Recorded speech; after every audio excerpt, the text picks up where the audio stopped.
32 ಮಂದಿ ಇದ್ದೀವಿ ನಾವು SLCಯಾಗ. ಒಬ್ಬರಿಗೂ ಪೆನ್ನು ಪ್ಯಾಡ್ ಮಾಸ್ತರ್ನ ಕೊಟ್ಟಾನ್ರಿ. ಪಾಟಿ ಚೀಲಲ್ಲ ಮೂಲೆಗೆ ಹಾಕ್ಯಾನ, ಅಷ್ಟು ಮಂದಿಗೆ ಪೆನ್ನು ಪ್ಯಾಡ್. ಕುಂತೆ ಪೇಪರ್ ಕೊಟ್ಟ. ಯಾವ್ದ್ರಿ ಪೇಪರ್ ಇವತ್ತಂದು? ಪೇಪರ್ ಯಾವ್ದು ಅಂತ ಹೇಳ್ಬೇಕು ನನಗೆ. ಕೇಳಲ್ಲ ಹೊಂದ್ಕೊತಾವ ನನಗೆ ಗೆಳೆಯ ಗುರ್ಲೆಂಗ. ಲೇ ಗುರ್ಲೆಂಗ ಪೇಪರ್ ಯಾವ್ದಲೇ? ಇನ್ನೂ ಕೊಟ್ಟೇ ಇಲ್ಲ ಲೇ ಪ್ರದೇಶ. ಕೊಟ್ಟ ಮ್ಯಾಗ ನೋಡಿ ಹೇಳವ ಅಮಾರಿ.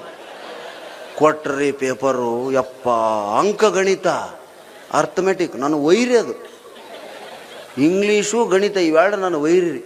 ಇಂಗ್ಲೀಷ್ ಬುಕ್ಕ ತೆಗೆದ್ರೆ ಅಲೆಕ್ಸಾಂಡರ್ ಕತ್ತಿ ಹಿಡ್ದು ಬಂದಂಗೆ ಆಕತ್ ನನಗೆ. ಅವನು ಕೊಲ್ತಾನೆ ಬಿಡಲ್ಲ ಅಂತ. ಗಣಿತ ನೋಡಿದ್ರಂತೂ ಗಣಿತ ಹಿಂಗೆ ಮಾಡ್ರಿ ತಗಣಿ ಅಂತ ಆಕತಿ. ಈ ಕಡೆಯಿಂದ ನೋಡ್ರಿ ತಗಣಿ ಕಡ್ದಂಗ ನಮ್ಮ ಗಣಿತ ಅಂದ್ರೆ. ಅದ್ರಾಗ ಈ ಲಸ ಮತ್ತು ಮಸ ಕಂಡಿಡ್ರಿ ಅಂತದವು ಅದಾವ ಇವತ್ತಿಗೆ. ಅವು ಆತ್ಬಿಡು ಸತ್ತಿರಿ ನೀವು. ಯಪ್ಪ, ಅವನು ಯಾವ ವರ್ಷದಿಂದ ಅದಾವ ಅವು? ಅವನು ಒಟ್ಟ ಕಂಡು ಹಿಡ್ದಾಗೋಕೆ ಎಂತೆಂಥವು ಕಂಡು ಹಿಡ್ದಾರ್ರಿ.